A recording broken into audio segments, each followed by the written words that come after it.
ആരോഗ്യത്തോടെ ഇരിക്കാം. മികച്ച പരിചരണം ഞങ്ങളുടെ ഉറപ്പ്. Shoranur medical trust, Shoranur. ഒറ്റപ്പാലം ജല അതോറിറ്റി സെക്ഷനു കീഴിൽ കുടിവെള്ള കരം കുടിശ്ശികയായുള്ളവർക്കെതിരെ നടപടിക്കൊരുങ്ങി അധികൃതർ.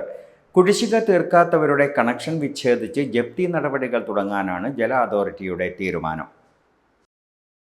ഒറ്റപ്പാലം സെക്ഷനു കീഴിൽ ആകെ 1654 ഉപഭോക്താക്കളാണ് വെള്ളക്കരത്തിൽ കുടിശ്ശിക വരുത്തിയിട്ടുള്ളത്. സർക്കാർ സ്ഥാപനങ്ങളും ഇതിൽ ഉൾപ്പെടും. ആകെ കിട്ടാനുള്ളത് 1.20 കോടി രൂപ.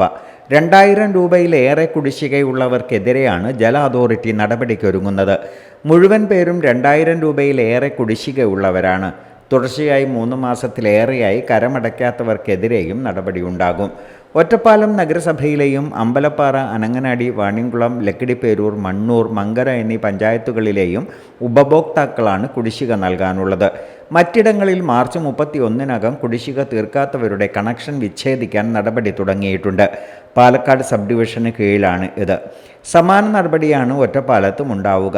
കേടുവന്ന മീറ്റർ മാറ്റാൻ നോട്ടീസ് നൽകിയിട്ടും മാറ്റാത്തവരുടെ കണക്ഷനും വിച്ഛേദിക്കും. ജല അതോറിറ്റി ഓഫീസിലെത്തിയോ വെബ്സൈറ്റ് വഴിയോ വെള്ളക്കരം അടയ്ക്കാം.